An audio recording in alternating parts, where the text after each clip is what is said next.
मित्रो, मी गणेश लक्ष्मणराव बुंदे, मुक्काम पोस्ट कोंढाळा झांबरे, तालुका जिल्हा वाशिम। आपण आज बघणार आहोत चिया या पिकाला हात डवरणी। हे बघा, ही हात डवरणी या पद्धतीने केलेली आहे।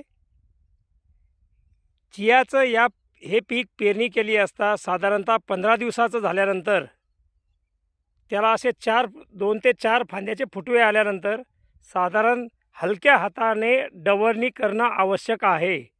डवरणी केल्यानंतर मुख्य दोन उद्देश, एक तर आपल्या 8 तासाला असलेलं तण नाहीसं होते आणि सगळ्यात महत्त्वाचं चिया या पिकाला मातीची भर बसते।